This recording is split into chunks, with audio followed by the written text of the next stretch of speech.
నమస్తే, welcome to SV6 news. నేను రాణి. Iran Israel మధ్య కొంతకాలంగా కొనసాగుతున్న యుద్ధం వల్ల తెలంగాణ రాష్ట్రంలోని అతిపెద్ద మార్కెట్ అయిన డాక్టర్ బిఆర్ అంబేద్కర్ బోయినపల్లి వ్యవసాయ మార్కెట్లో వ్యాపారం తీవ్ర ప్రభావం చూపిందని మార్కెట్ కమిటీ చైర్మన్ ఆనందబాబు అన్నారు.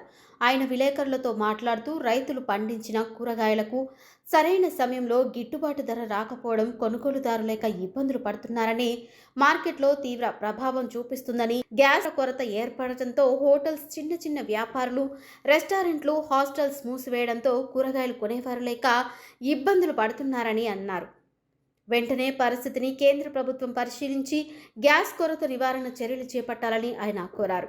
రైతులకు ఇబ్బంది లేకుండా మార్కెట్లో యథావిధిగా కార్యక్రమాలు జరిగేలా చర్యలు తీసుకొని రైతులను ఆదుకోవాలని ఆయన విజ్ఞప్తి చేశారు.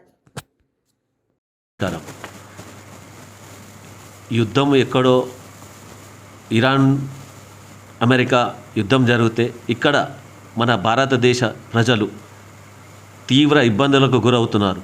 అందులో మన తెలంగాణలో హైదరాబాద్లో ఏషియాలో పెద్ద మార్కెట్ అయినటువంటి డాక్టర్ బిఆర్ అంబేద్కర్ మార్కెట్లో కూరగాయలు కొనేవాళ్ళు లేక తీవ్ర ఇబ్బందులకు గురవుతున్నారు.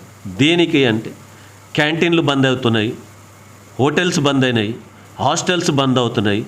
దీనివల్ల సిలిండర్స్ లేక ఇవన్నీ బంద్ అవుతుంటే కూరగాయలు కొనడానికి మా మార్కెట్కి ఎవరు రాకపోవడం వల్ల రైతులు తీవ్ర ఇబ్బందులకు గురవుతున్నారు, కమిషన్దారులు ఇబ్బందులకు గురవుతున్నారు, గవర్నమెంట్కి రెవెన్యూ తగ్గుతుంది.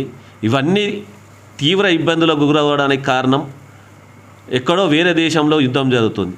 కావున కేంద్ర ప్రభుత్వం చొరవ తీసుకొని దీన్ని ఎంత త్వరగా అయితే అంత త్వరగా మనకు గ్యాస్ సరఫరా చేయాలని నా యొక్క మనవి.